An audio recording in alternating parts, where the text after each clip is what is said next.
C'est un enjeu à la fois climatique, un enjeu économique, un enjeu industriel également qu'il ne faut pas oublier. Et donc, les objectifs principaux, les objectifs prioritaires, eh c'est de maîtriser, de réduire la consommation d'énergie et également de réduire finalement la consommation d'énergie fossile. Ces énergies fossiles qui aujourd'hui représentent 70%, la consommation d'énergie fossile représente 70% de la consommation d'énergie et principalement 70% dans les transports et dans le bâtiment, alors que l'électricité, finalement, représente 22% de la consommation d'énergie. Donc, finalement, l'électricité, je voulais dire, est une façon aussi, un atout important dans la consommation d'énergie, puisque l'électricité peut être un vecteur de décarbonation. Aujourd'hui, on peut choisir son mode de production d'électricité en s'appuyant sur un panel suivant les ressources internationales, voire locales, en choisissant finalement l'énergie primaire qui est le plus adaptée à la production d'électricité. Donc ça a un rôle important à jouer.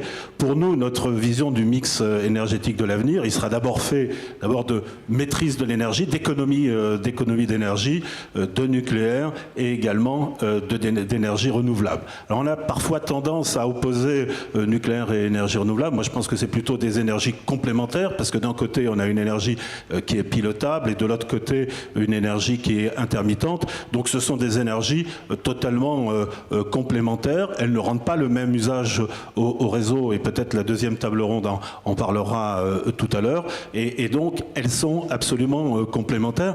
J'allais même dire que si on veut avoir une politique ambitieuse en matière d'énergie renouvelable, il faut pouvoir maîtriser la courbe d'évolution de ce mix énergétique pour continuer à s'appuyer sur le socle aujourd'hui de compétitivité du parc nucléaire. Donc maintenant, énergie renouvelable dans la ruralité, dans un territoire rural, je crois qu'il y a vraiment trois axes, en tout cas de réflexion dans ce carrefour des idées. Le premier axe, il est clair de toute façon, c'est d'abord de la maîtrise de l'énergie, donc réduire la consommation. C'est vraiment le premier axe absolument majeur. On sait également que dans les territoires ruraux, eh bien, il y a beaucoup de logements mal isolés, donc il y a un gros travail à faire sur cette question-là.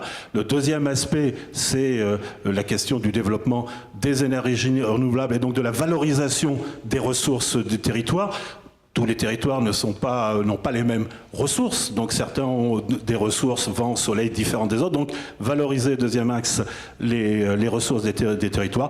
Et puis le troisième axe quand même, qui est un axe important, c'est toute la question de la mobilité, justement, puisque ça c'est une question, beaucoup de gens qui habitent dans ces territoires ont besoin de se déplacer, donc quelle solution on trouve également pour régler la question de la mobilité qui est dans les transports, qui consomment beaucoup de produits pétroliers. Donc voilà une première réflexion sur le sujet. L'effort que nous avons à faire en parlant des énergies renouvelables, d'abord peut-être en réagissant aux deux interventions de tout à l'heure et en me repositionnant sur le niveau global, je voudrais simplement rappeler qu'on connaît EDF comme un acteur, le groupe EDF comme un acteur historique de l'électricité en France, mais ce qu'on connaît moins bien, c'est que EDF est parmi les leaders mondiaux en matière de développement et d'exploitation d'énergie renouvelable. Aujourd'hui, nous exploitons à travers le monde 25 000 mégawatts d'énergie renouvelable, 20 000 d'hydraulique, 4 500 d'éolien et 500. Donc nous sommes déjà un acteur extrêmement important dans ce domaine et nous avons aujourd'hui en projet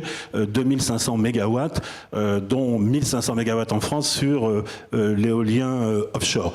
Simplement pour dire effectivement que ce processus, nous l'avons déjà engagé. Alors c'est vrai que nous sommes peut-être moins présents en France, tout en l'étant, parce que nous développons ces énergies renouvelables dans les pays où il y a un potentiel, soit de vent, soit de solaire, très important, comme Thierry Lepère tout à l'heure le disait en Inde. Donc ça, c'était peut-être un rappel. Alors maintenant, le coût des énergies, oui, nous espérons fortement que le coût des énergies renouvelables va baisser, et donc l'effort que nous avons tous à faire dans les années qui viennent, c'est un effort de recherche et de développement important, poursuivre cet effort de recherche et de développement pour effectivement avoir des ruptures technologiques sur ces différentes technologies, sur le photovoltaïque, mais sur l'ensemble de ces technologies, et faire en sorte qu'effectivement, à un horizon que je ne saurais pas définir, mais à un horizon, la compétitivité des énergies renouvelables puisse être assurée et qu'on puisse se passer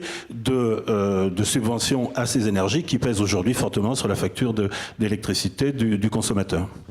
On a parlé d'efficacité énergétique, mais d'abord, la première question, c'est la sobriété. Et donc, dans son comportement, dans sa consommation d'énergie, le consommateur, il est acteur. Il est aussi acteur dans ses choix, notamment en matière de rénovation thermique ou autre. Donc, très clairement, sur la question de la maîtrise de l'énergie, de l'efficacité énergétique et de la sobriété, le consommateur est même essentiel dans cette dynamique.